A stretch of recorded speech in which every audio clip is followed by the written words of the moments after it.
It's on right now.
Well, good afternoon.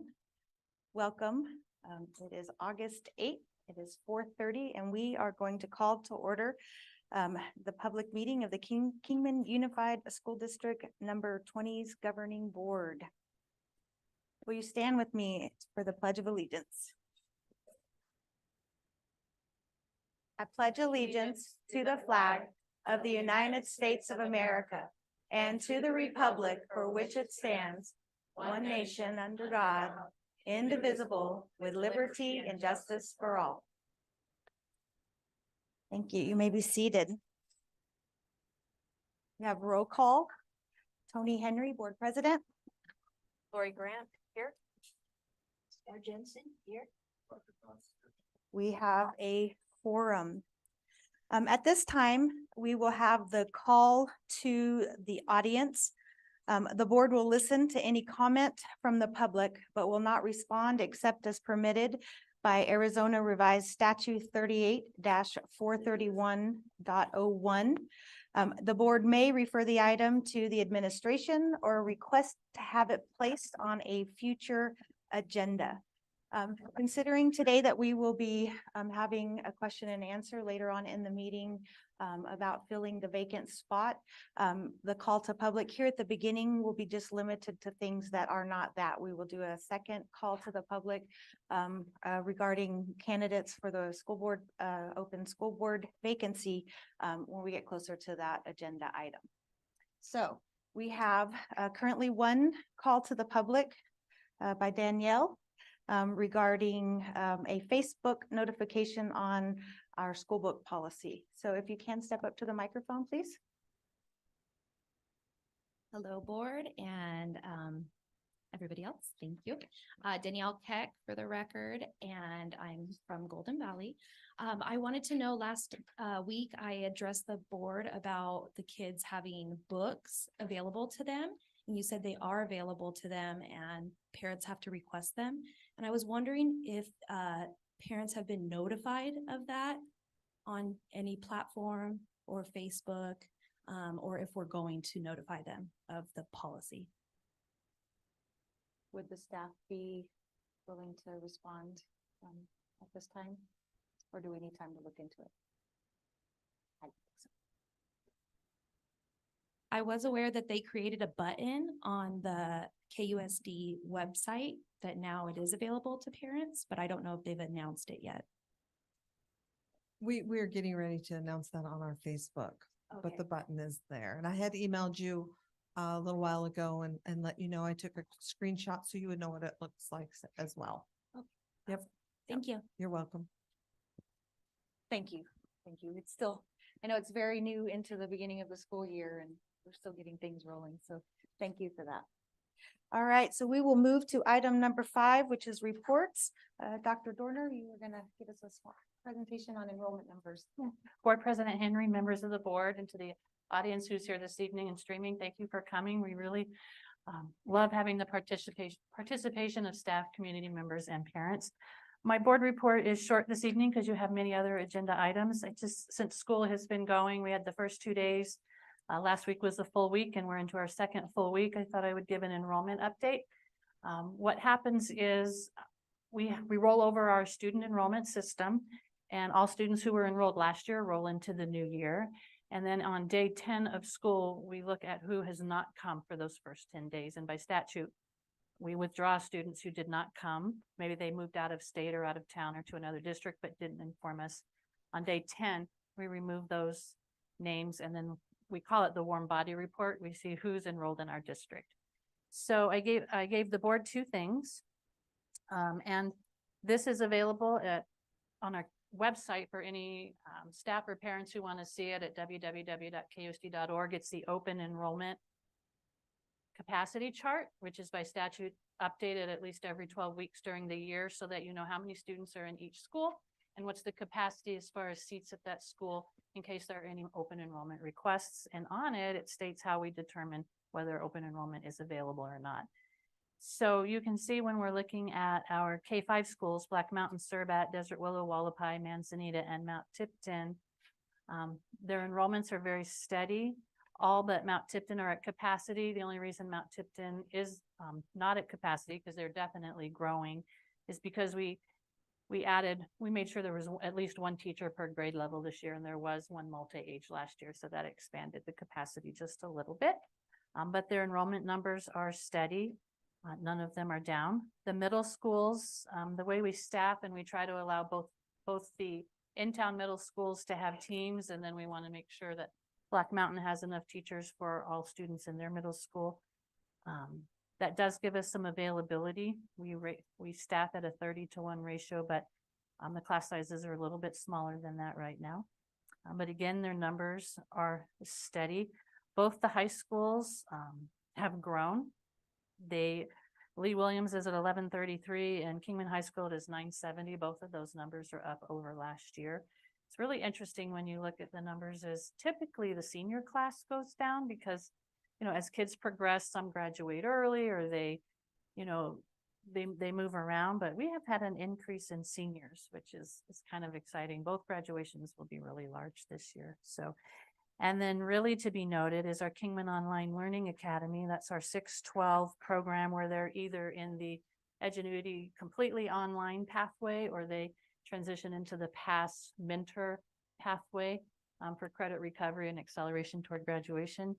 And they are already sitting at 243. Last year, I think they started the year with maybe 77, and it's really becoming a strong program. We have highly qualified core teachers, math, English, science, and social studies on both sides of the house. We have special education services available, and they're really excited about what they're doing down there. So across the board, our numbers are slightly up over last year. The only area where there's a decline in enrollment is kindergarten. And kindergarten is always an unpredictable grade level. You really don't know how many kindergartners there are in the community till they start enrolling. But numbers are good. And then the second thing I gave you is board the literal enrollment count by school, where you can look at every single grade level. It will tell you how many teachers there are, what's the average class size, so that you can see that we are dedicated to keeping those ratios down. I have an automated formula sheet where I have the number of teachers per grade level at every campus. It's a little different at high school because it's by courses and sections. How many kiddos are enrolled? It does the automatic ratio division. And if they end up 4 above the ratio, for example, in kindergarten, we stab at 25-1.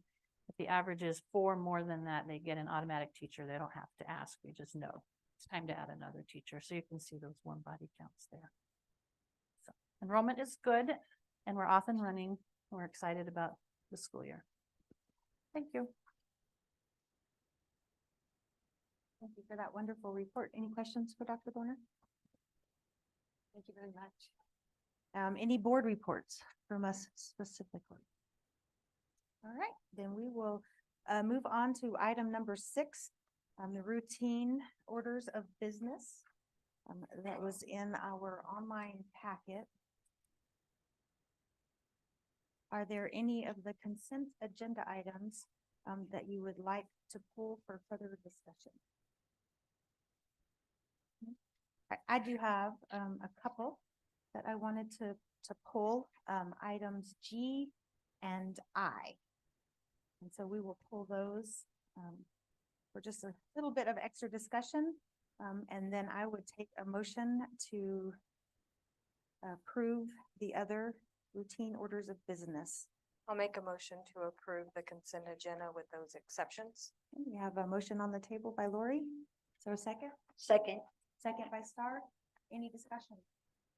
All in favor? Aye. Aye. Aye. Any opposed? Okay, so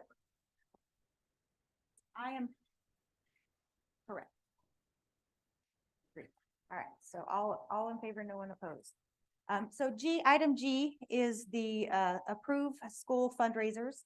I loved seeing all of the different fundraisers the school has, especially Lee Williams High School and their Hispanic Student Union.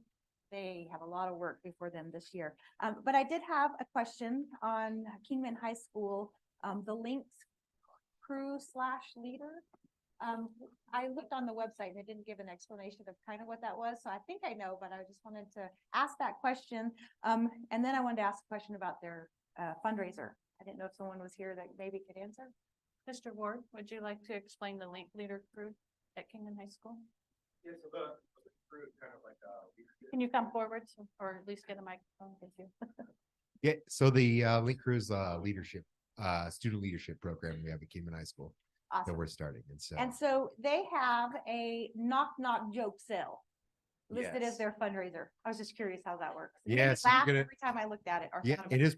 Well, and so they're trying to be creative, and so there's gonna be a day that you can sell these knock jokes, and then they're gonna go around and knock on staff's door and during certain times and give these jokes. So it's gonna be a lot of fun I think and it sounds just wonderful. kind of some fun time. So. That's awesome. I'd love to know what day that is just to show up and hear Yeah, I everybody. will have so Jenny Russell, she kind of heads up the Link Crew, so I'll have her send you the date. All right, thank you. You're welcome. All right, So is there a motion to approve all of the fundraisers from the various schools? on I will item make G? the motion. All right, we have a motion on the table by Lori Grant. Is there a second? Roger Cox has seconded. All in favor? Aye. Anyone opposed? All right, motion carries. And then I wanted to ask a question on the math and science trip. Listed in our agenda, it says that it is a trip to Anaheim, California from April 25th through May 3rd. And so that is a 9-day trip, and I was just curious as to what that would kind of entail. I know it's still in the works, just kind of sort of in the plans, because it says 15 to 24 eighth grade Cambridge students. I just was curious. Mr. Alexander is with us. If we can give him a microphone.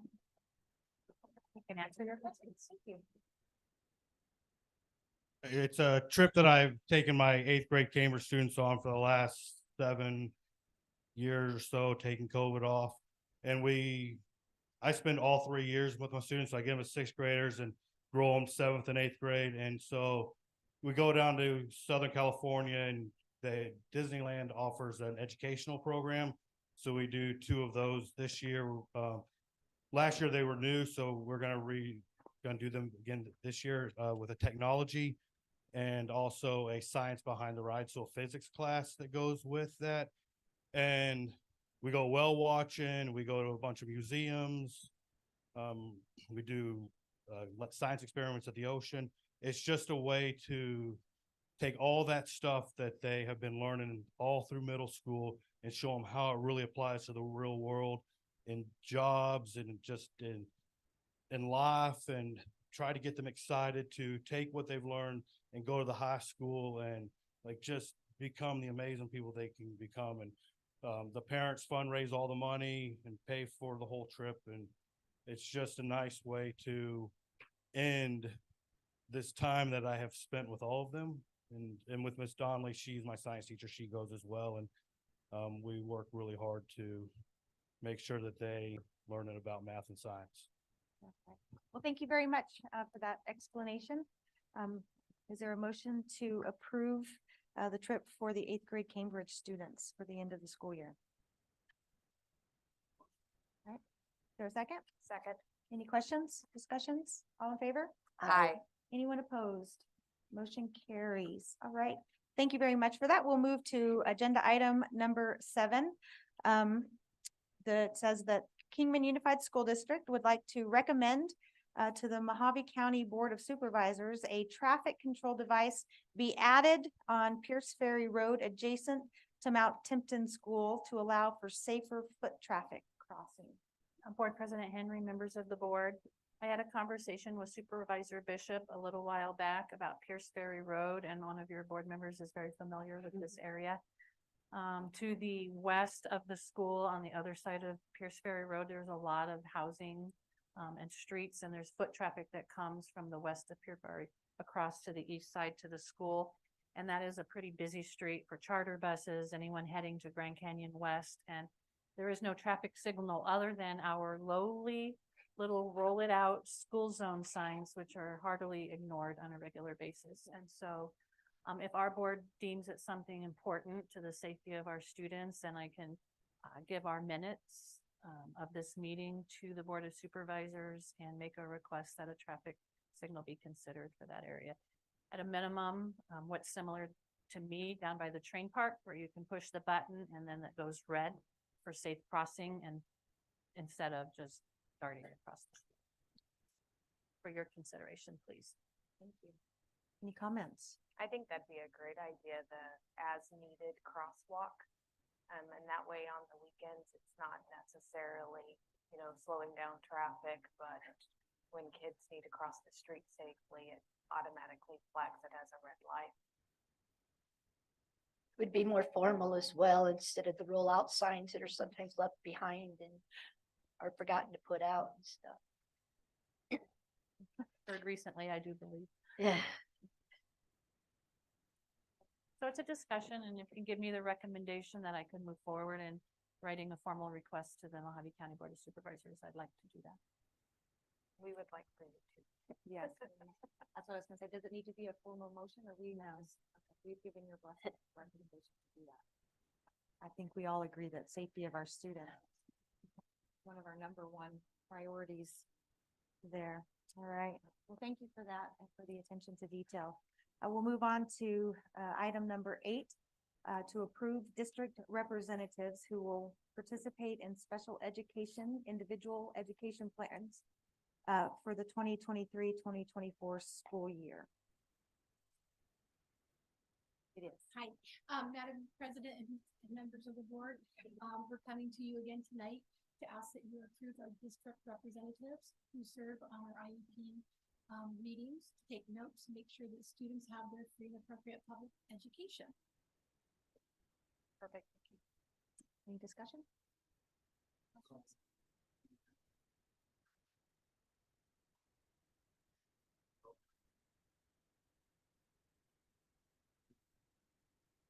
Correct. The district representatives go through a training every year, and it's an annual requirement to be able to serve as a district rep. So I would say complete the training. We bring them to you to get approval. Is there a motion? Yeah.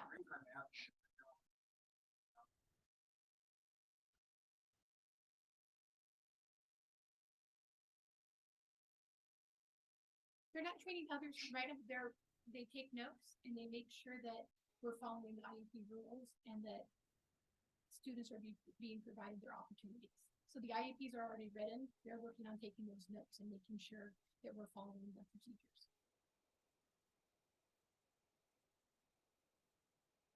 Any other comments, questions? All right, is there a motion to allow those people to participate in those plans? I'll make a motion. All right, is there a second? Second. All right, all in favor? Aye. Aye. Anyone opposed? All right.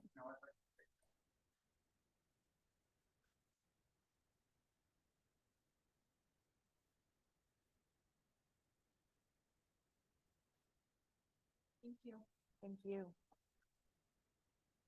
Moving on to item 9, to approve books that have been on display for the required 60 days that began June 13th, 2023.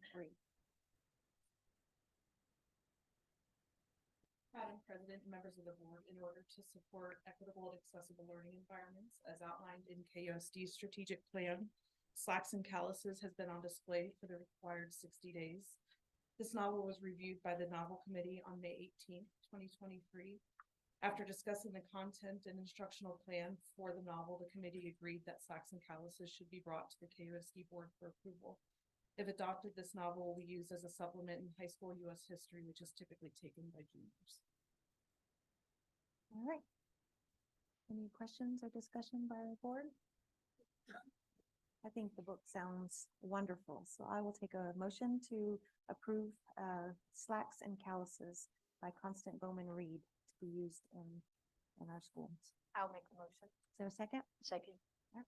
Any more questions, discussion? All in favor? Aye. Anyone opposed? Motion carries. Item number 10, to approve equipment manager Strippen for Lee Williams High School and Kingman High School. Madam President, members of the board, with the approval of the athletic trainer services through Banner Physical Therapy during the June board meeting, Lee Williams High School and Kingman High School are in need of equipment managers to help oversee all equipment needs for athletics. We request for approval for the equipment manager stipend totaling $5,000 for each campus.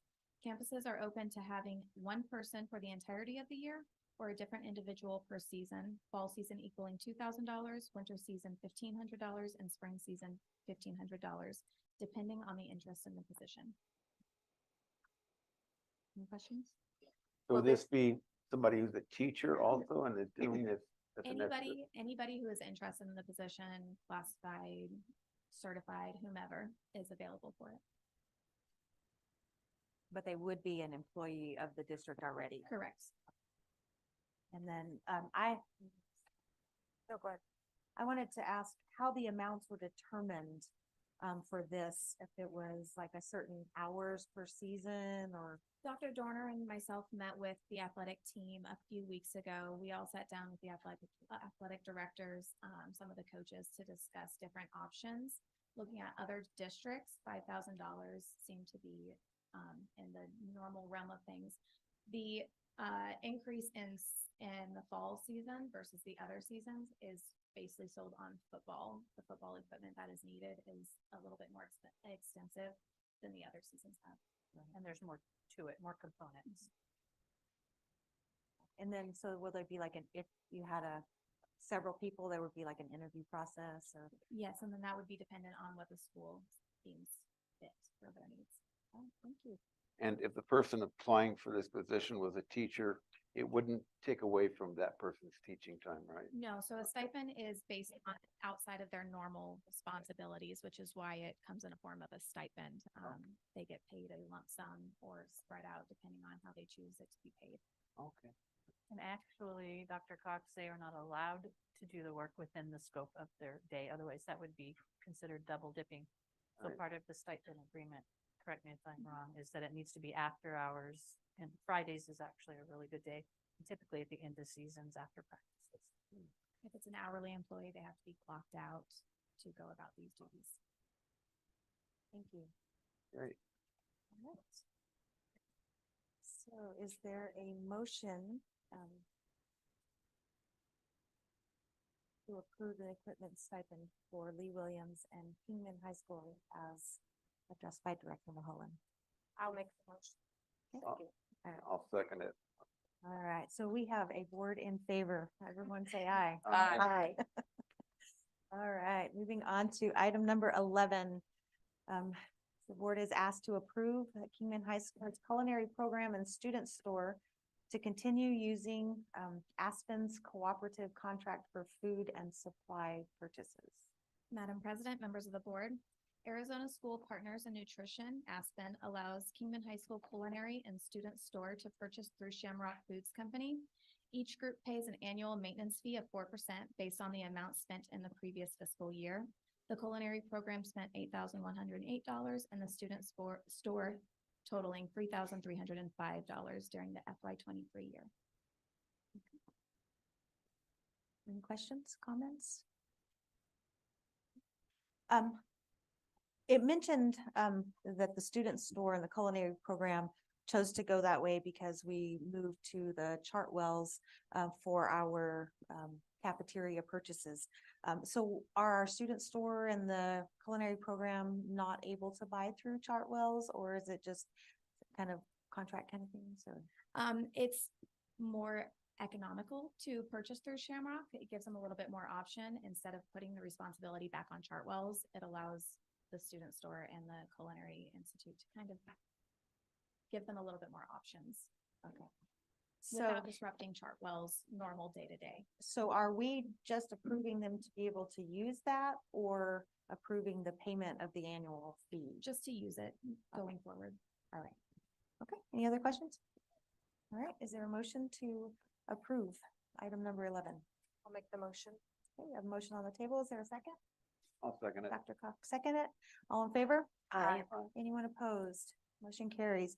Item number 12, to approve the 2023 memorandum of understanding between Kingman Unified School District and MCSO for the services of the prisoner transport bus.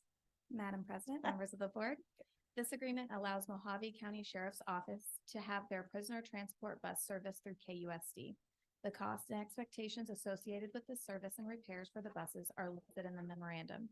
The following guidelines will be followed. KUSD will serve the MCSO prison transport bus based on the cost spreadsheet provided. MCSO will be responsible for paying for repairs, services, and labors based on the cost sheet provided. And KUSD will maintain service records for MCSO prisoner transport bus. Any questions? Comments? So is this bus also used to transport students at times? No, it's owned by MCSO specifically for the use of transporting prisoners. So I don't quite understand what KUSD has to do with it exactly. We just do maintenance on the vehicle when needed. So they come to us if any maintenance is required, since we do have the bus barn to help accommodate some of those. Ms. Maholen, I can add, it's the regular oil changes and those type of things. It's just the normal rotating of tires, those type of things. I see, Jerry. Okay. Makes sense. And so in one of the memorandums we have, there was pricing listed, but obviously if those items increased, they would pay the increase because Correct. So it's something we look at every single year, increasing the cost for it. With that being said, the bus is still under warranty, so there's not a whole lot of repairs being made on it at the moment. But it is something transportation looks at on a yearly basis to increase the cost when need be. Any other questions or comments? Is there a motion to approve item number 12? I'll make the motion to approve 12. Is there a second? Second. Any more questions? All in favor? Aye. All right, anyone opposed? Motion carries. Item number 13, to approve sole source declaration for Sarah Point and Penn Foster as certified entities offering valid and current industry certifications for CTE programs and meet ADE requirements. Madam President, members of the board. Certiport and Penn Foster, in conjunction with National Retail Foundation, are the certifying entities that allow KUSD to offer Adobe, Intuit, QuickBooks, MOS, and Rise Up certification for our business and graphic design programs at Kingman High School and Lee William High School. A brief description below pertain to the following 6 attachments. An AF credential list shows which industry certification can be used for a program school student to earn CCRI points, which go towards school's letter grades. Microsoft Office Specialist and Adobe are certifications we currently offer that are in the list. The 22-23 Identification Industry Certification List is a list of CTE programs to determine which certifications are best serve their program. The district would like to make Certiport and Penn Foster sole source vendors for the district to meet the certification requirements for the CTE programs. I was just wanting to see if you could clarify how something becomes a sole source for one of our. So it goes out to bid, and there's some companies that we go through that do all the legwork for us to allow to piggyback off of these. Unfortunately, my procurement manager, who is the specialist in all this, is not available today to answer that question, but I can definitely get you all the details in an email tomorrow if you would like. Any questions? Comments? Then do we have a motion to approve item number 13? I'll make the motion to approve. Second. All in favor? Aye. Anyone opposed? All right, item number 14. This is the second reading of changes in policies as recommended by district staff to policy GCCB regarding professional and support staff personnel, emergency and religious leave. Policy GCD regarding professional staff vacations and holidays, and policy GDD support staff vacations and holidays. President Henry and members of the board, for discussion and possible action, staff bring forward proposed changes to governing board policies GCCB, GCD, and GDD, and this is the second reading of the proposed changes. I've included the information in your packets that I presented at the last governing board meeting, and I'm happy to answer any questions you may have. District staff are recommending the governing board vote to adopt the proposed changes to the policies and as presented for consideration, and authorize district staff to work with Arizona School Boards Association to publish the updated policies. All right, is there any discussion? So in one of the policies, and I'm trying to find it in which one, it said that they can no longer roll over unused, I think it was vacation time, whereas before it was unlimited. Are there any employees that are going to be detrimentally affected by the change in this policy, or will they be grandfathered in? I thought I read they could roll over 80 hours. Yeah. Right, so they can roll over 80 hours of both personal, and then any excess would roll into sick leave, and then vacation as well. So there shouldn't be anyone negatively impacted, and we're not recommending a change in that. Okay. right, any more discussion? Would you like to make a motion to go ahead and approve those policy changes? I'll make a motion. All right, so we have a motion on the table by Star, a second by Lori, all in favor? Aye. Anyone opposed? All right, motion carries. Item number 15. A possible action to renew the student teaching agreement with Western Governors University. President Henry and members of the board, Kingman Unified School District and Western Governors University have mutually benefited from entering into an agreement in prior years for the placement of student teachers. Through the Student Teaching Letter of Agreement, WGU student teachers are afforded a pathway to obtain field experience and also discover all that KUSD and the community have to offer. By providing these opportunities, we are investing in students who will hopefully choose to begin their career with KUSD and are also supporting the future of the profession. The proposed agreement would commence upon approval and the effective date and continue for 3 years or until such time as either party gives the other party notice of intent to terminate the agreement. And I've attached the full agreement in your packets for review and consideration. District staff recommend the governing board vote to renew the student teaching letter of agreement with Western Governors University as attached effective August 8, 2020.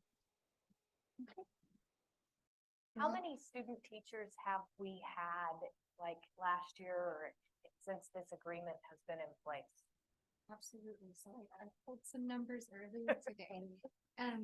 So I'm happy to report that we have had student teachers, about 20 student teachers in the last 2 years from 6 different universities, NAU, GCU, WGU, Rio Salado, ASU, and MCC.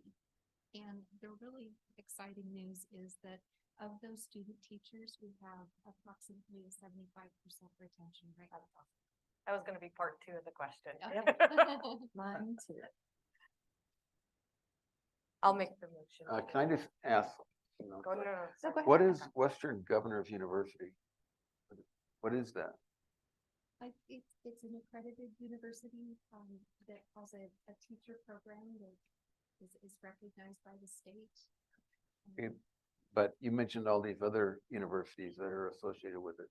In other words, Oh, I don't, I'm sorry, I Yeah. probably wasn't very clear on that. No, I'm just am pleased to say that we have had student teachers from 6 different universities. Western Governors University being one of them that has afforded us student teachers. but we don't need to renew the agreement with the other universities also? And not at this time. I see, okay. And where is Western Governors University located? Utah. It's in Utah? Oh, okay. And when the student teachers come here, do they get paid a stipend for student teaching? Okay, So it can work a couple different ways. Sometimes it is just part of their program and they're not compensated for that. Other times their particular university program allows them to be compensated while they're doing their student teaching. So it just depends on the program. and how long is the student teaching time? Is it 1 semester or? So 16 weeks Okay, is a pretty predominant amount of time. But it just depends on the program as well. sure. Great. So you answered a couple of my questions, and I think I understood you to say, so we've had this already agreement for 2 years, and we are agreeing to extend it for 3 more years before it would come back to us for another renewal. That is And so then in reading some of the contract part that you included, it didn't mention, so these are student teachers, so they don't have credentials yet. And so if we're bringing them, so you said a 75% retention rate, are we working with them to get Arizona credentials once they have been going to school there then in Utah? Because I know my daughter had some issues going across state lines once she she got her degree in that. So we work with them to get their Arizona credentials once we retain them? Absolutely. So we work with the student teachers themselves as well as interact with the schools, and anything that we can do as a district staff and team to help them get their certification, we are definitely wanting to do that. Do that. And then in reading somewhere, it mentioned that WGU sometimes gives an honorarium to the teachers who these student teachers are being allowed to teach under.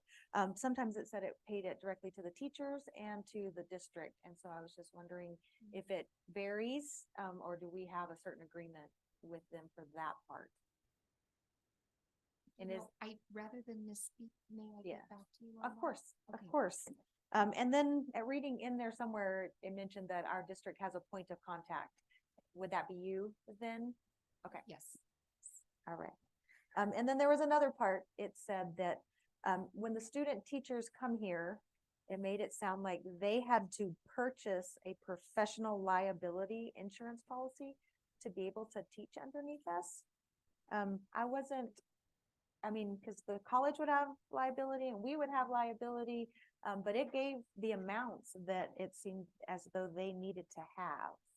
I will follow up with the university and provide you with more information. And on it that was as towards well. the end of that document that you gave us, sent us. All right, thank you. Is there any more questions or comments? You asked. Just check, I know as we ask, we just kind of check them off, right? All right, well then, is there a motion then to continue the partnership and teaching agreement? I make the motion. Is there a second? Second. All in favor? Aye. Aye. Anyone opposed? So motion carries. And so then we'll move to item number 16.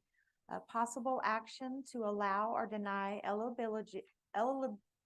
eligibility to Arizona online charter students to participate in Kingman Unified School District interscholastic sports teams. President Henry, members of the board. This is a decision that our current KUSD board needs to make. I'll be referencing Article 15 student eligibility rules as I explain the discussion and decision that you will have before you. ARS 15.1 student eligibility requirements state that all participants in interscholastic activities must be in compliance with all student eligibility rules. I won't read the entire document, but for anyone who wants to reference it, you can just go online and look at ARS 15 Arizona. But the enrollment rule is what we'll be specifically focusing on this evening. ARS 15.3.1, only students enrolled at a member school in grades 9 through 12 inclusive shall be eligible for interscholastic competition, team practices, and tryouts. For purposes of this rule, a student's school of enrollment is defined as the school where the student's permanent grades/records are maintained and from which the student will be eligible to graduate. So students of Kingman High School, Lee Williams High School, and KUSD's online academy would be considered members. They would need to be enrolled with us to be considered a member for interscholastic competition. There are a couple of exceptions, and that's what we need to talk about this evening. Exception 1, 15.3.1.1. A homeschool student may be eligible if said student is in compliance with ARS 15.802.81, which basically defines who a homeschool student is and that the fact that they have to meet the requirements in order to be eligible to play in a school of their zone. So if someone is a registered homeschool student, they're not enrolled in an online charter public school, then the current board procedure is to allow them to play on a sports team in the school that they're zoned in if they're meet the other eligibility requirements. The second piece, which is the one that we need to have an annual board decision on, is 15.3.1.2. Online charter school students. Notwithstanding any other bylaw, a student who is enrolled in an Arizona online charter school and who is domiciled within the attendance zone of a member school, one of our KUSD schools, may be allowed to try out for interscholastic athletics and activities on behalf of that member school if permitted by the member school's governing board. On an annual basis, prior to the beginning of the school, the member school governing board shall determine by formal board action whether it will permit online charter school students to try out for interscholastic athletics and activities and said board determination will remain in effect for that entire school year. If permitted, the member school may charge online charter school students additional fees to participate in interscholastic athletics and activities. So KUSD, all other governing boards who have discussed this and made decisions have said homeschool students are permitted on sports teams in their zone schools. Online charter schools are not. If you want me to give any of the pros and cons that have been discussed in the past, I can certainly do that. But this governing board needs to make the decision to allow or deny students to play on the sports teams for this school year. Can you give some of the historical context from previous boards? Some of some of the pros are to allow all students equitably across our community access to athletic teams and sports because it's good for kids and good for students. It helps increase the robustness of teams and it gives everybody an opportunity to participate in athletics, specifically if there's not any athletic team available for the school in which they're enrolled. If there were, they would have to play for that team. The cons are when someone is enrolled in an online charter school, the funding follows the student is the bottom line. You can't be enrolled in our school and that school at the same time. So if they're enrolled in Arizona Virtual Academy, for example, the funding, which you heard about at the board workshop last week, all follows that student.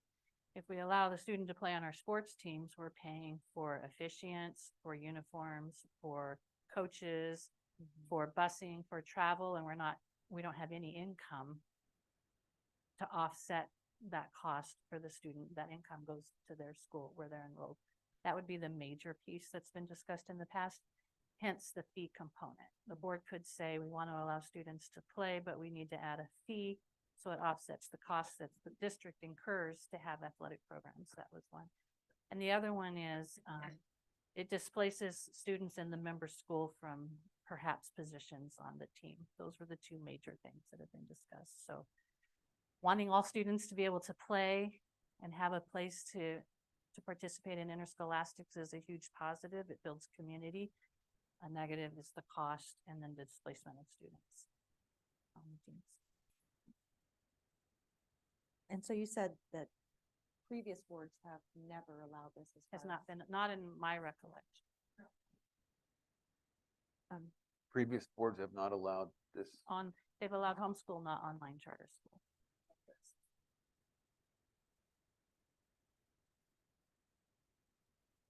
Thoughts, questions? My only question was, has there ever been kind of an estimate of the number of interested students that have approached the district office wanting? We have a few this year. We have not had any in quite a while. We hear from homeschool parents fairly regularly and have the conversation. And then in the last couple of years with I'm going to use the term explosion of charters, micro charters, privates, all of those kinds of schools, student body populations have disaggregated across the communities quite a bit. It's coming up a little bit more. We have conversations, are you a registered homeschool student? Is somebody are you enrolled in a school that's receiving funding? There's that delineation that goes on. All homeschool students have been welcome, but very, very few in recent years have been from online charters. So we do have a few waiting for the decision at this time. Are there any more thoughts or comments by the board? I have some comments. I just kind of go by the old policy, keep it simple, stupid. And I think there's a limit to what we can do. I think it's great to have the homeschool students involved if they can, and if they're willing, they pay a fee also for No, they do not. Homeschool students do not pay a fee. Oh, Because they are not receiving funding. The families who have chosen to register as homeschool families, things are evolving a little bit in that world right now, but typically they don't receive funding. And so, and homeschool students can oftentimes, like they may enroll in our school for the band program or the arts program, do most of their homeschooling at home. And we actually have a homeschool expert here if you want to ask for any questions. And then, so it's sort of, it's not losing a funding kind of situation Right. with the homeschool students. Well, I guess I kind of disagree with allowing the charter school students to participate in the sports. As much as I like school sports and I'd like the children to have an opportunity, the kids to have an opportunity, I just think I don't know, to me, it's just kind of complicating things. And if the board votes to allow them, great, but then I definitely think we have to stick to the idea of them helping to fund their program and to pay for the expenses. But I'm gonna, if it comes to a motion here, I'm gonna vote against having the charter students. And maybe I'm wrong, but and I respect whatever other people decide too.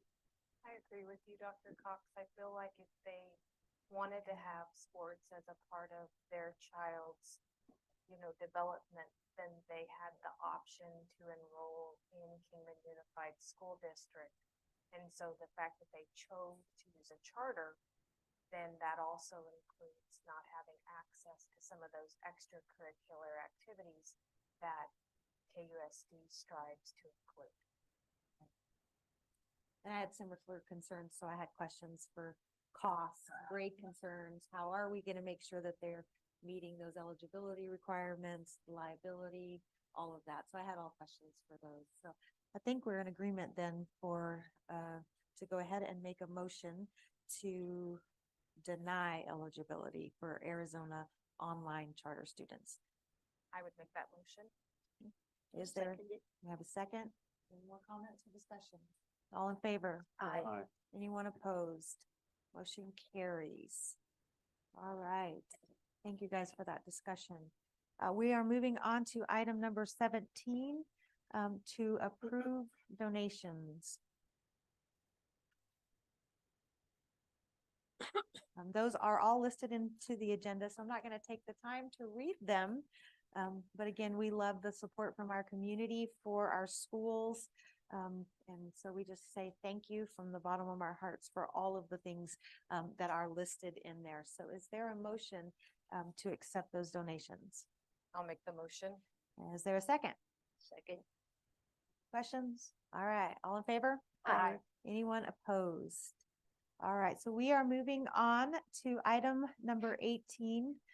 This is where we're going to have the question and answer session with interested parties to fill the vacancy for the school board.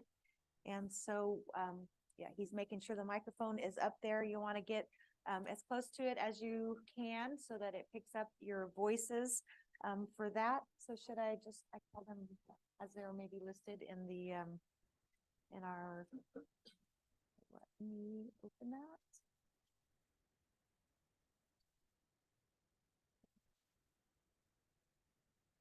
All right, so the first that we have listed, and they are in no particular order, is Boyd Hardy. Is he present? Come on up. Hey, good afternoon, board. I'm just requesting to, there we go. I'm just requesting to fill the position, to help out with the community, help out with the kids. Background about myself is my family moved here when I was 12. We'd gone to Manzanita. I was a Bobcat, a Bulldog, and then I went on to be a U of A graduate. At that point, my wife and I would move back here to Kingman. We have 2 kids currently in the system. They're both going to Manzanita. They're 7 and 9 here.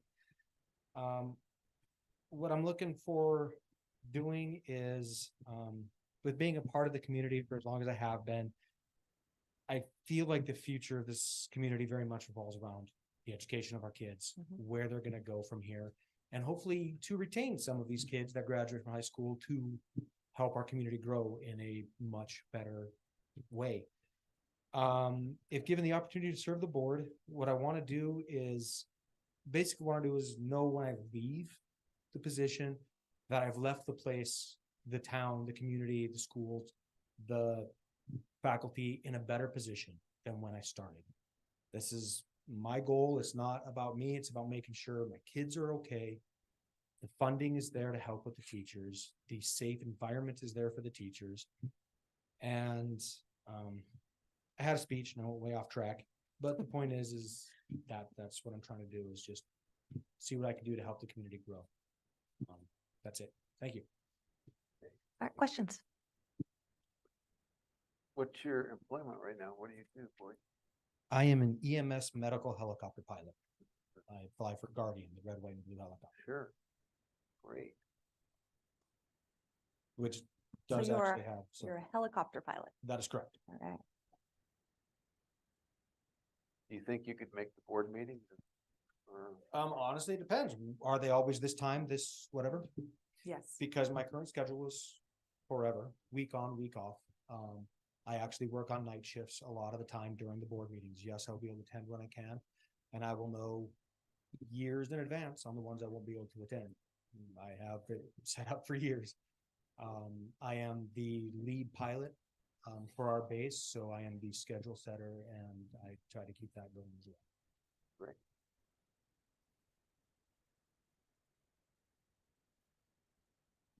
Are there any issues with KUSD that you would hope to improve or change or address during the time that you sit on the board?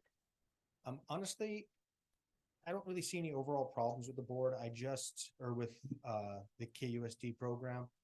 I do think that there is always those growing and evolving topics that you hear about everywhere that I just want to make sure the community is safe for.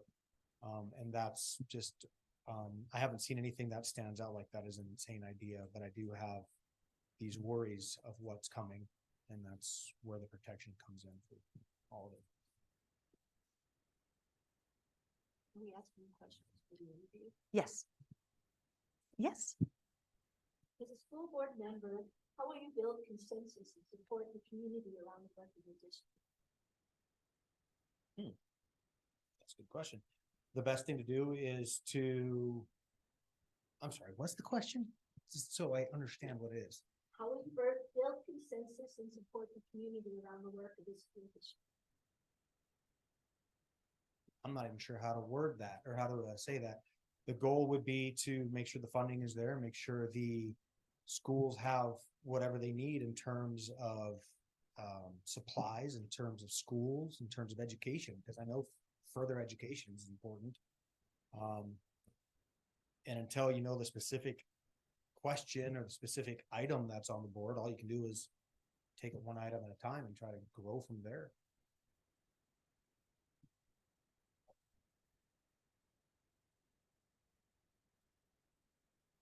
Describe your view of the roles of the school board and the superintendent. The role of the board of the superintendent, they're pretty much to me, they're the idea of what the school is supposed to be. To me, their goal and their role is to make sure that same repetitive answer is to make sure that everyone has what they need. Your goals are to try to steer the community, steer the schools in the best way possible to hopefully get good resolution or good results from these decisions. I don't expect every decision to be right, nor do I think they will be, but all you can do is hope that the people, you guys, all of them, that you guys are doing this in the interest of the community, not in interest of an individual idea.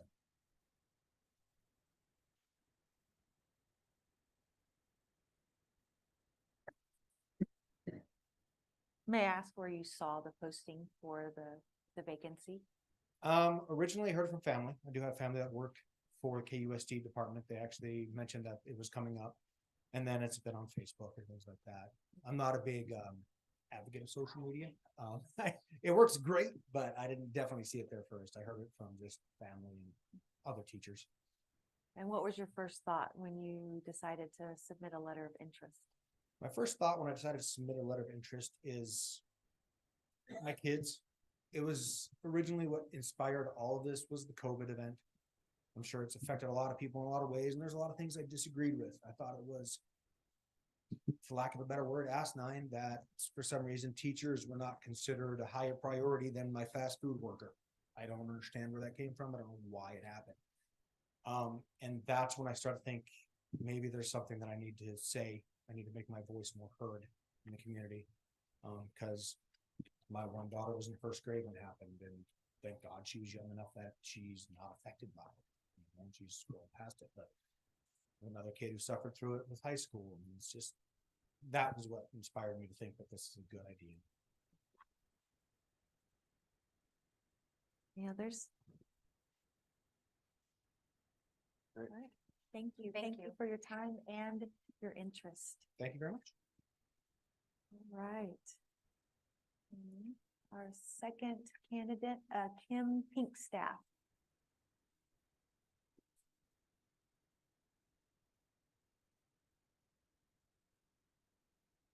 Hello. Madam President, members of the board. My name is Kim Pinkstaff. I am a registered nurse. I work for the Department of Developmental Disabilities for the state of Arizona. We moved to Kingman in 1994. My children were 4 and 6 and attended school here in Kingman. Now I have grandchildren attending school here in Kingman. And so when I saw the online posting of a school board position, it was my desire to get involved in the community again. When we moved to Kingman initially in 1994, I got actively involved in the community. I was a Boy Scout leader. I was a board member for the Northern Arizona Youth Soccer League, board member for Pop Warner, and I coached, and I just dove in and used my time and talents for the kids and the youth in our community. Now coming back, I saw this as an opportunity to get involved again with my time and my talents. I feel like I give a diverse background, not only as a nurse with members of developmental disability, but having an athlete or raising an athlete. I've raised a teacher, so I know what it entails to become certified or highly qualified as a teacher. And I had a speech brought up, but I was an athletic trainer, so I understand, Banner's involvement for that. I was an equipment manager, the only one being responsible for face masks and shoulder pads for football. So I get that responsibility as well. So I really do think I bring a diverse background into this position. I believe I have 40 years experience as a nurse with sound critical thinking. So as you board members have presented questions, I feel like that a lot of those questions would have been my questions.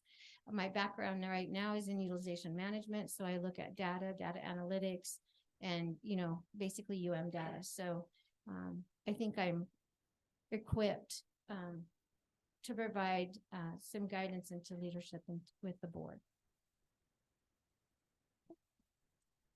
All right, questions? All right, let's start. Describe your view of the roles of the school board and the superintendent. So I kind of see everything from a medical model, I guess, but I see this as an executive leadership board that is providing the same element that medical doctors would in a hospital board, but that executive leadership to provide guidance and direction for those things that are facing our children. I remember I was in school at 6th grade, and that's when they decided, 1971, I think it was, that we no longer had to wear dresses to school. We got to wear pants. So this most recent debate on school uniforms, I really feel like I could see both sides of that. And so I see that role in the board in helping that decision from an executive leadership perspective, taking in both sides of a situation and analyzing it and coming up with what is in the best interests. Okay, how will you build consensus and support in the community around the work of the school district? Well, to answer that question, I was hoping you'd ask that question again. I think it's really looking at both sides of any situation, the pros and the cons. We use the school uniform, I think, as an example, because that was recently on the agenda, and having, I have a 5th grader at Manzanita, an 8th grader at Willow, is it Desert Willow? Looking at the uniforms and the pros and cons. I do understand parents' convenience. My kids were in uniforms at KOA at Kingman Academy, is the ease of getting them prepared in the morning and not having to pick something out. But I also understand, losing the vendor and some of the concerns there were, the cost. So I think getting consensus is just really listening to people and getting both sides to a story and really thinking that you're representing a majority of individuals and for the good, for the better good. So. Thank you. Any other questions?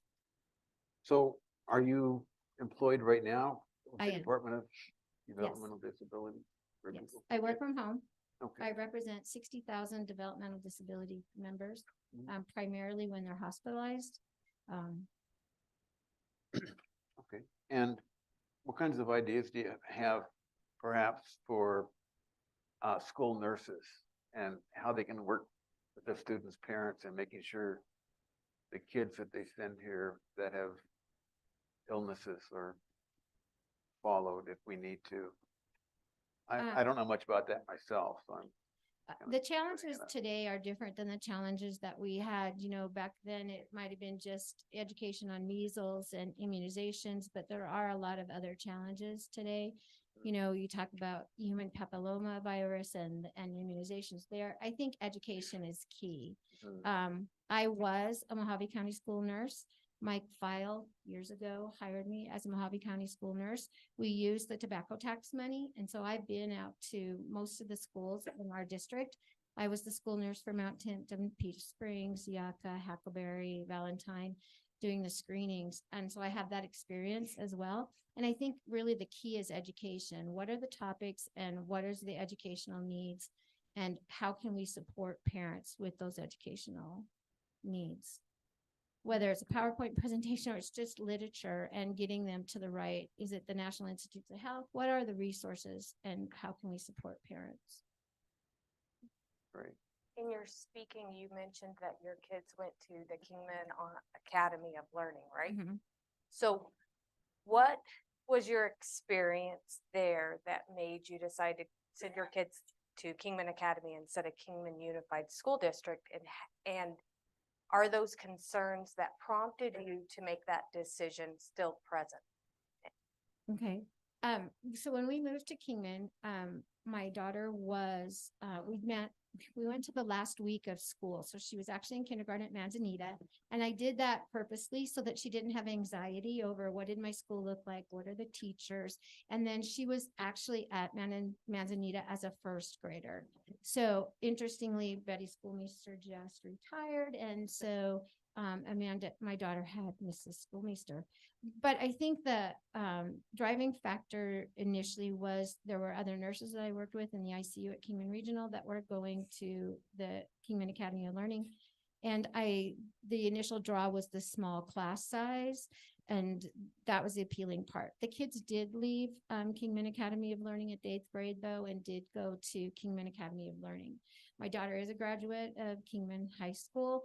My son, experiences with attention deficit disorder, he did go through the PASS program unsuccessfully, but he is now a college graduate, a captain with the Kingman Fire Department, and a successful business owner. So I think I understand the challenges parents have in that, and know that there is hope and there is a future and kids can succeed. So yeah. So I don't think there's anything there. I mean, it was the draw of something different in class size. So, but I definitely wanted them in the high school system. So. All right. Well, thank you very much. Okay, thank you. Thank you for coming to address us. And so next we'll have Susan Collins.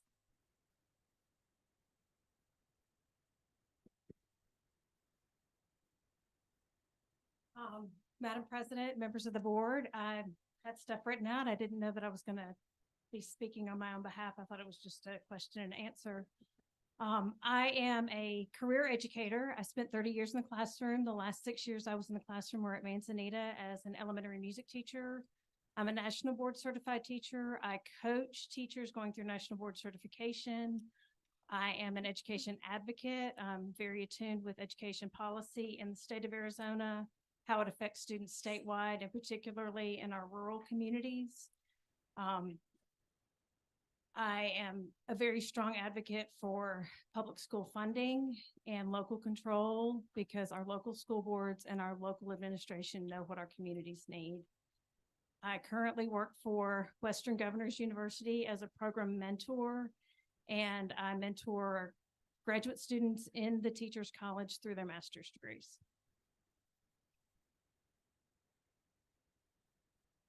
Are you still working as a teacher or are you retired or?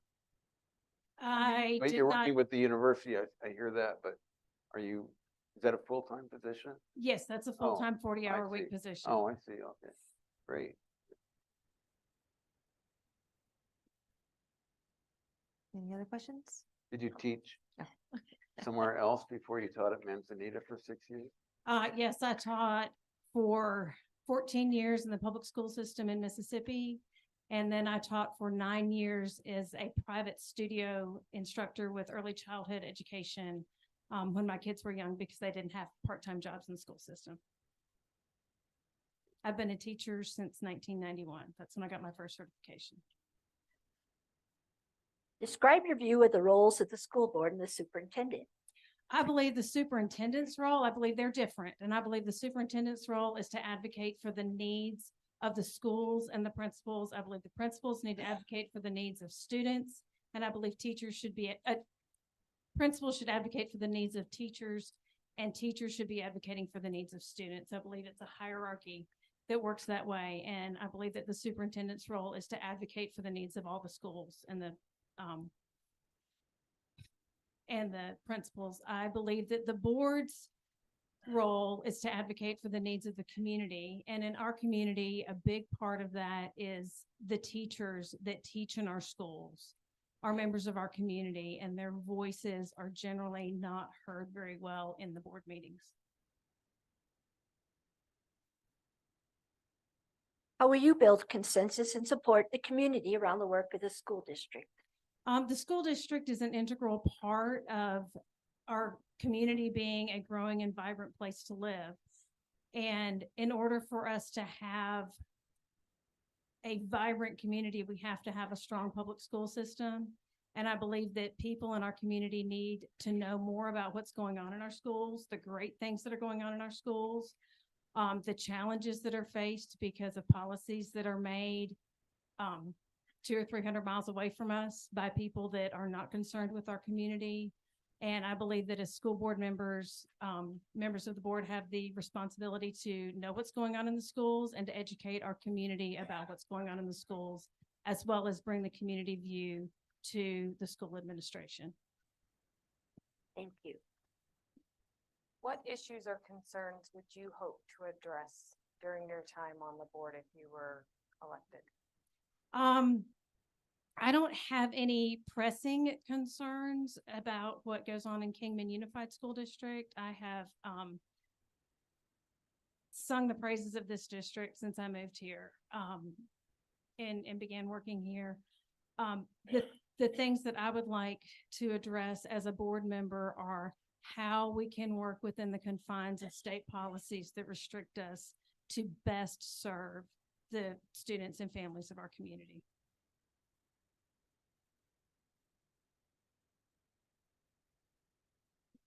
Any others?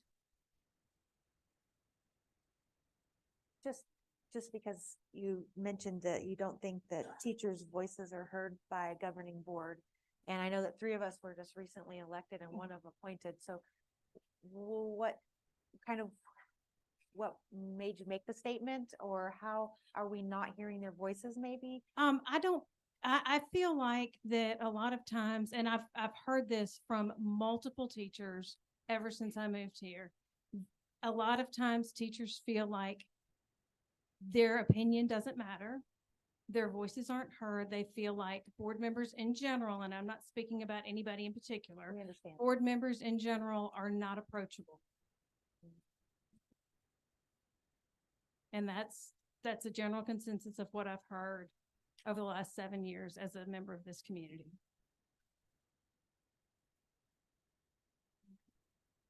Any other questions? All right, well, thank you very much. Thank for you. your time. All right, and then we have Danielle Keck. I will probably mispronounce the other word, so I didn't say it. So my apologies. Oli, okay.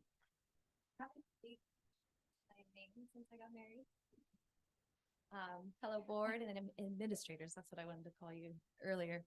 Thank you so much for your time. And a little bit about myself. I am a mother of 3 children of my own. I also have a stepson who I raised. He's now 21. And I have been working with children even before I had children too. My original career path was early childhood development, and I did teach preschool for about 6 months. And then I realized I was making more money working part-time waitressing than I was working full-time with kids, and it's so much more work.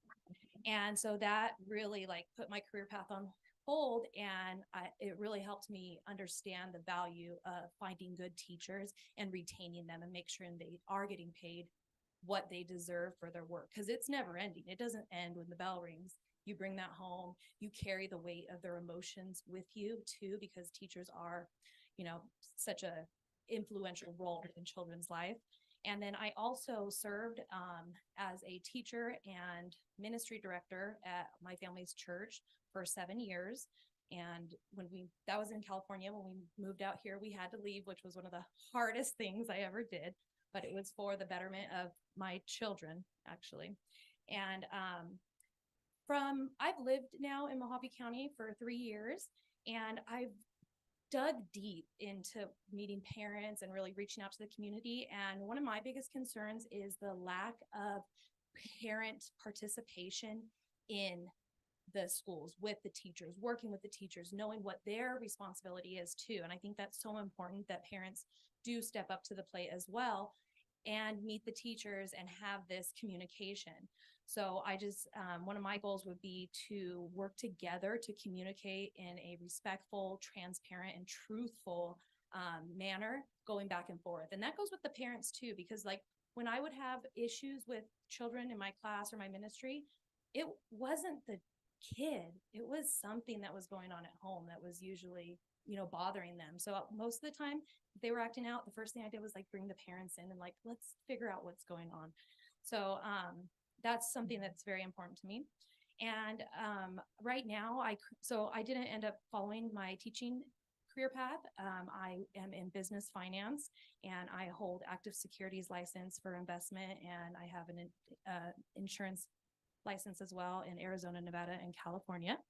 I'm not currently working my business. I just maintain, but I am very comfortable speaking and communicating. And I think that is something that I bring to the table too, is I really like one-on-one communication and getting to really understand somebody and why they feel the way that they do.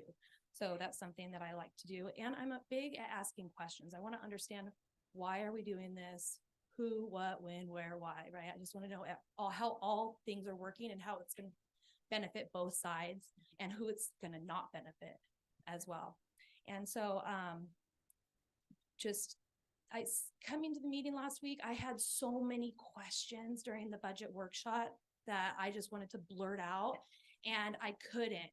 And so I just think that's something that I would bring to the table too, is I'm a numbers person, and I believe that it's important to be responsible with our numbers and make sure that the money's going to the proper channels too, especially the teachers and the ones working with the kids.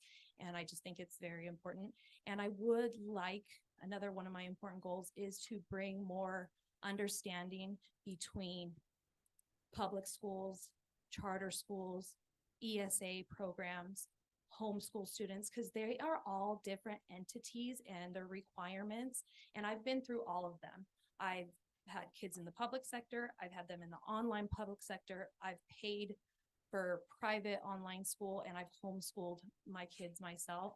And I did work with Dr. Dorner.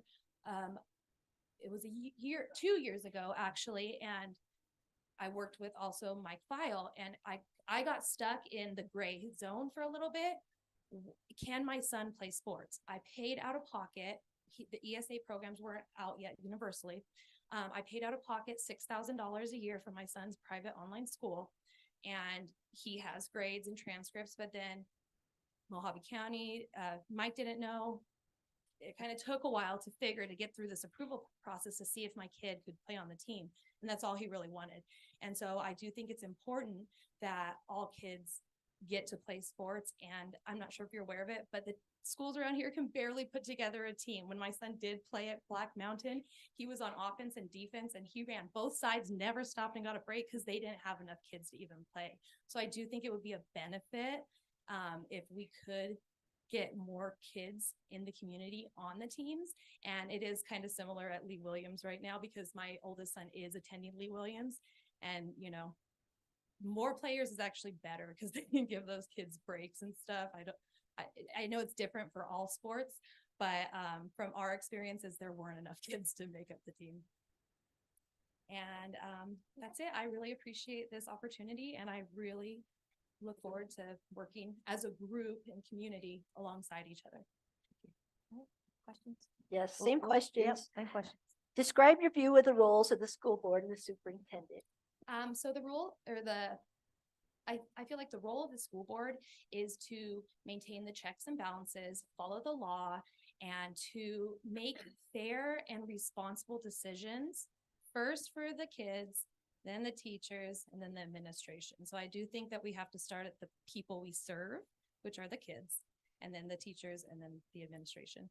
So, and then I think the school, the administration are the ones that are putting it together, and we are making sure that everybody is getting their fair, responsible part.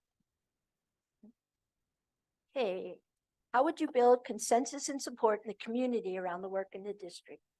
Getting to know people. That is the best thing that you could do, diving into different groups and just kind of test, like not testing the water, but taking the temperature of the water. Where are people at right now?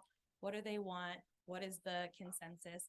And just really taking that time. And something that I think needs to happen is sometimes just slowing down before we make decisions, you know, saying we're going to set that one to the side right now until we can get some real backing and see how people feel before we move forward with these decisions that affect a lot of people.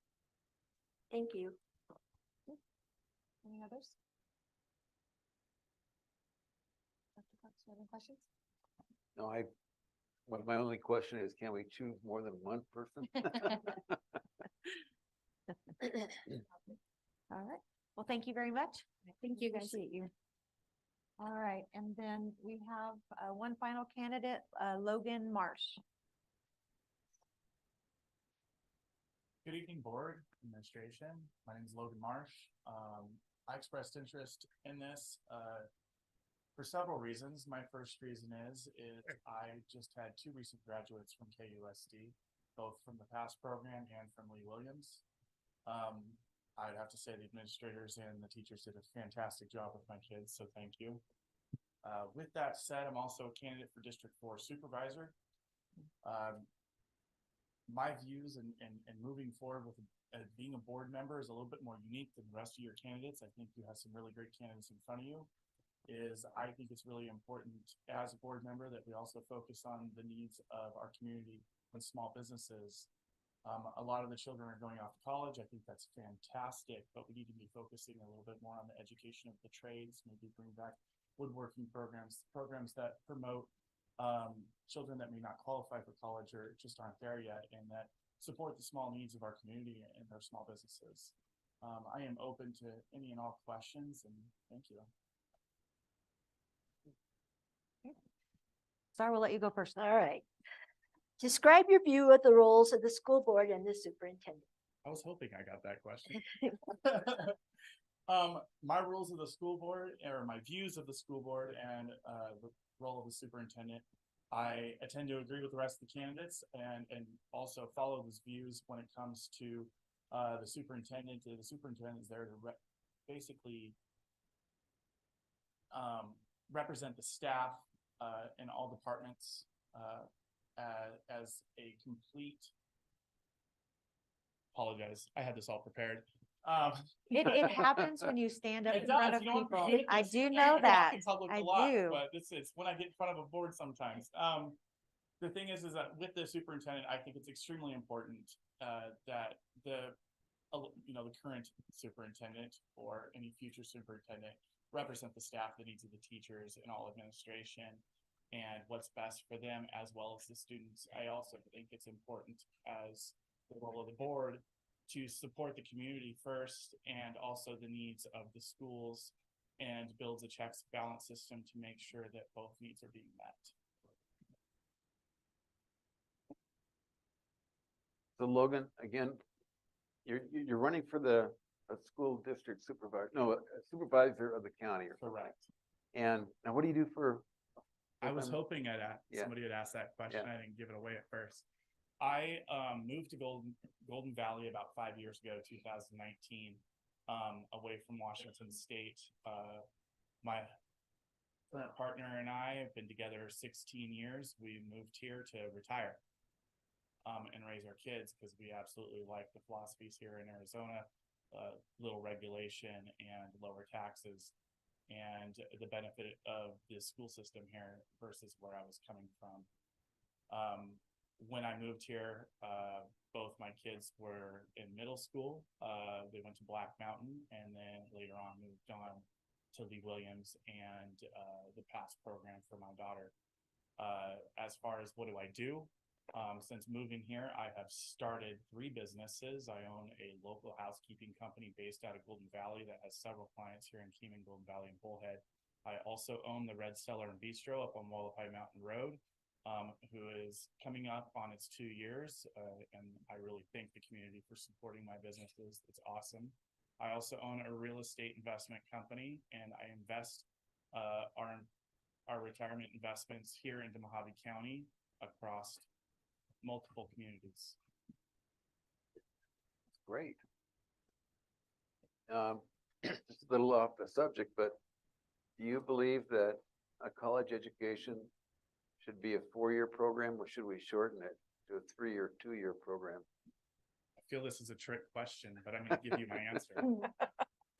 I currently have my oldest is going to Vegas right now doing a trade school program, school called Ames, or it's a AP program for aeronautical maintenance or aviation maintenance.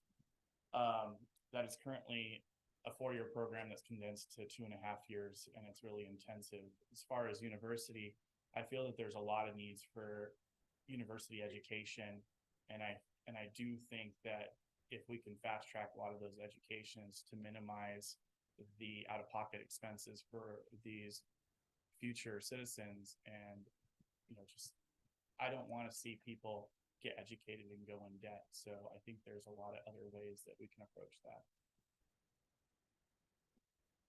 Okay, Great. Star, you had a second question? I did. How will you build consensus and support the community around the school district?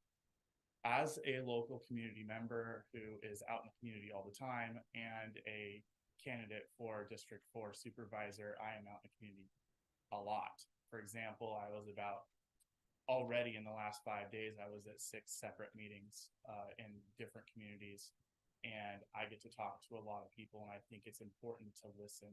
The biggest thing is listening. You can talk a lot, but I do a lot of sitting and listening and hearing what the community members need and what's important to them.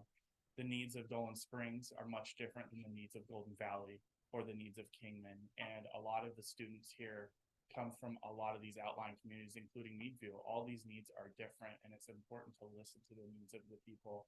And then as a board member, if appointed, listen to those needs and, assist the district with whatever the needs are of both the district and those communities. Thank you. Do you foresee any conflict of interest between running for the superintendent position? I was waiting for this question. And then also, If I you did didn't ask not. it, I would. I did reach out to the elections committee and officials before putting my statement of interest in for this, and was assured that there was no conflict of interest. I think it would be a benefit if appointed and elected, that I could definitely benefit both boards. and then are there any current issues or concerns that you're hoping to address during your time on this board? Absolutely. There's a lot of concerns. I've heard a lot of the candidates here that are looking to be appointed, and they're in each individual concerns, and they all have valid points. My biggest concern is the trades, giving these kids that may not qualify for college an option at making a good living and an income.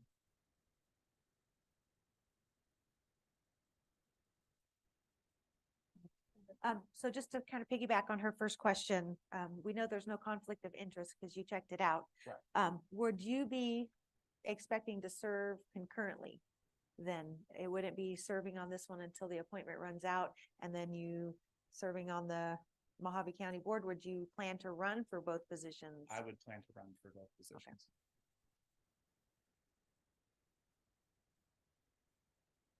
Okay. Any other questions? All right, thank you very much Thank you for your time. Have a good night. All right, so we will again open up the call to the public. I have three people from our present audience wanting to speak, all to speak towards the selection of a potential candidate. So first we'll go with Sarah Ferry.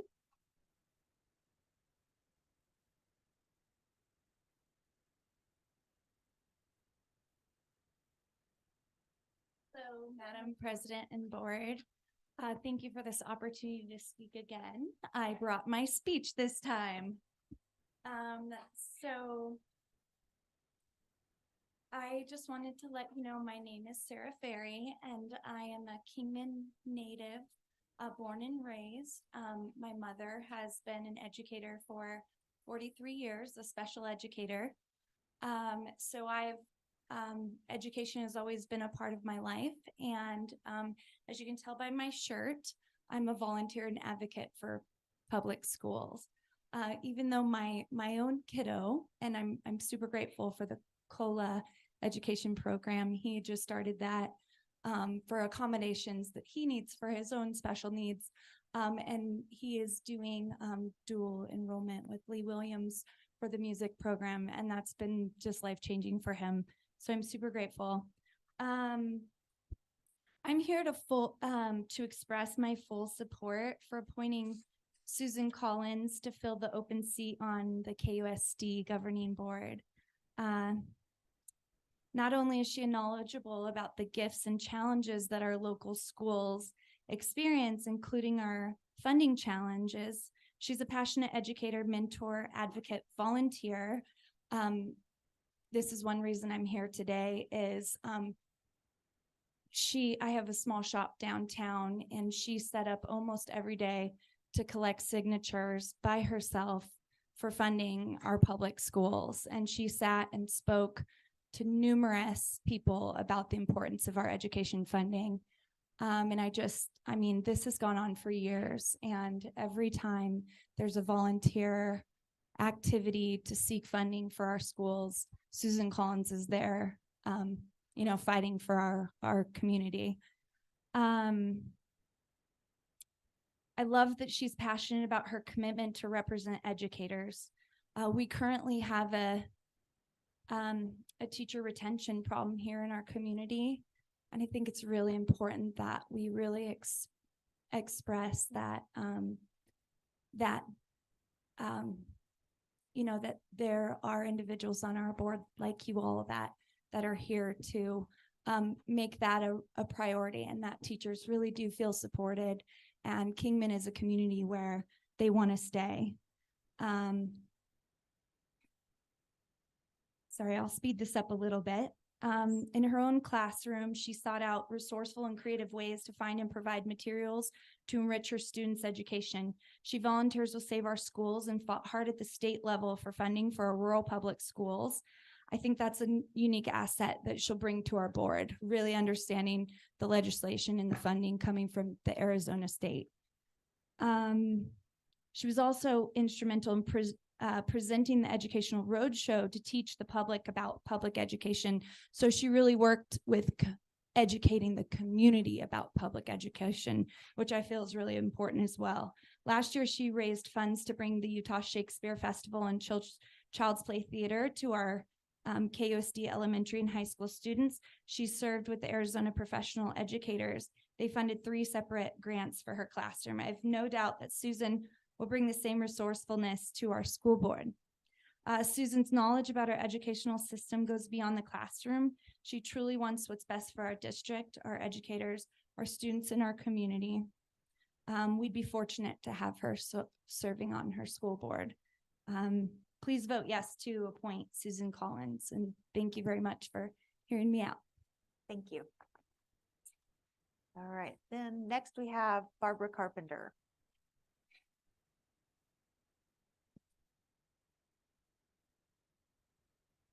Good afternoon, Madam President, board members. Can you hear me? You just, yeah, I want to pull it down a little bit, maybe closer to you. Better? There you go, perfect. My name is Barbara Carpenter. I don't have children and grandchildren in Kingman Unified School District, but I care about our children. I want them to be able to compete and succeed in a global market. We're here today to determine which of the candidates will be appointed to the interim position of our school board. In my estimation, as a taxpayer and the recipient of decisions made by the young people who will be in future leadership roles, I should have a say in who fills this position. Do any of these candidates believe there should be no homeschooling? Do any of these candidates believe that school choice is a detriment to the public school system? Do any of these candidates believe there is no need for school resource officers? Do any of these candidates believe sexually explicit and violent books belong in our curriculum? Do any of these candidates believe LGBTQIA+ should be taught in the classroom? Do any of these candidates believe CRT, SEL, or DEI should be taught to children against the parents' wishes? Because if they do, they don't belong in the classroom teaching our children or on our school board supporting those ideas. I'd like to know when people with these beliefs became so arrogant that they decided they have the right to usurp a parent's values and authority. I don't care who you love. I don't care who you live with. That's your business. But it doesn't belong in our schools. We can teach our children to care and accept others without encouraging impressionable minds to believe they are something that 99% of the time they are not. These candidates' jobs will be to support teaching our children how to read, how to write, to learn how to add, subtract, multiply, and divide figures. Their job will be to support teaching our children proven legitimate history without putting their own or some organization's personal spin on it. They are here to support education and not indoctrination. Thank you. Thank you. All right, and then we have Jerry Woods. I have a very short recommendation. And that would be, and greetings, school board members. Thank you. Am I talking okay? I'm encouraging you school board members to strongly choose a member, a candidate that supports a parent's right and choice to choose their own child's educational pathway, primarily public education, charter schools, and homeschooling. Therefore, having said that, I strongly recommend to you all candidate Danielle Keck, who I believe does support a parent's right to choose. Thank you.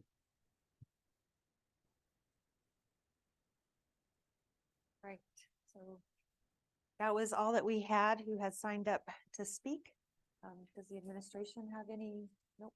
All right, so do we have a motion to then move into executive session to be able to discuss the future board member? I'd like to make that motion. Do we have a second? So we have a first and a motion and a second. Is there any discussion on moving to executive session? Nope. All in favor? Aye. Anyone opposed?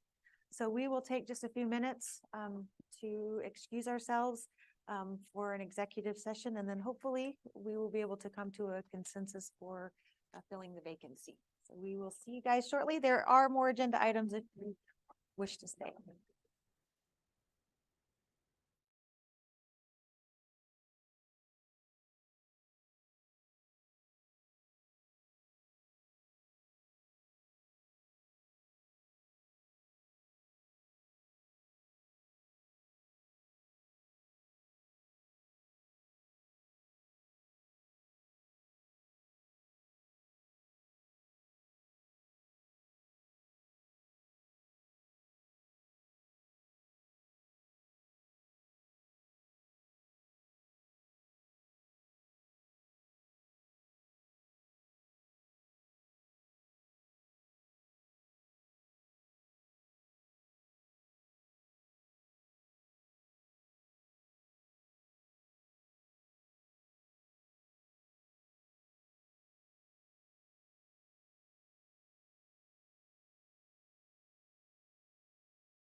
Need a-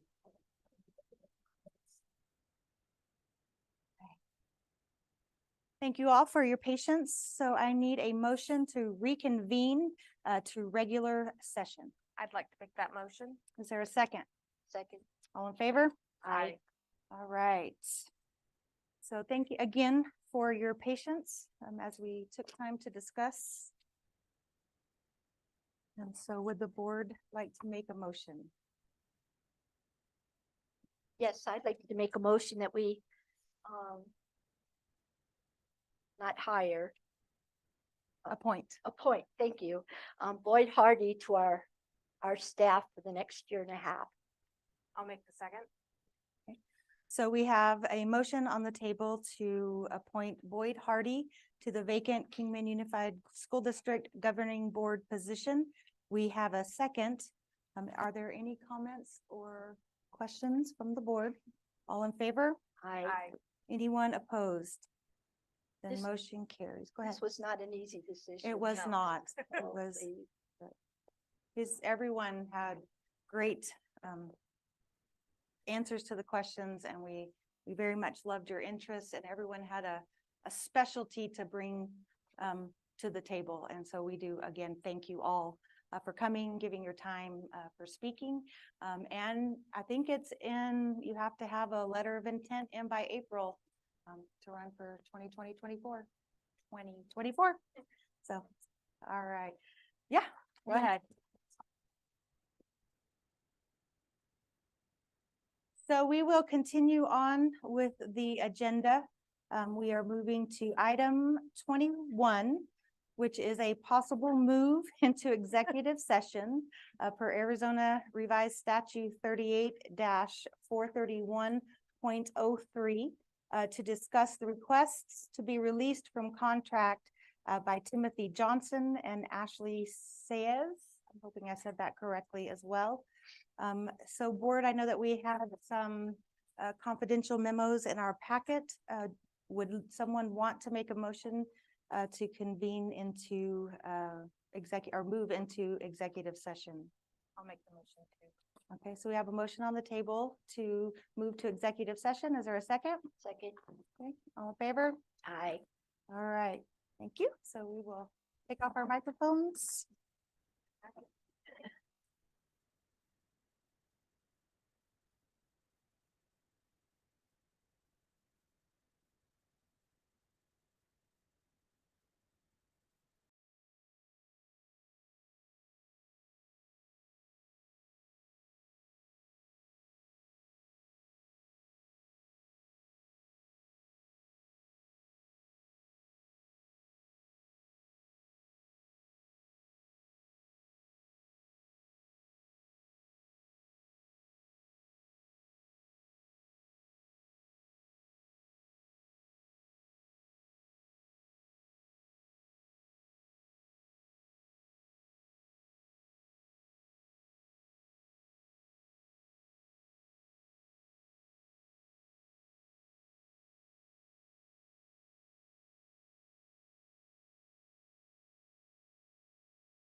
Convene to regular session. I'd like to make that motion. Is there a second?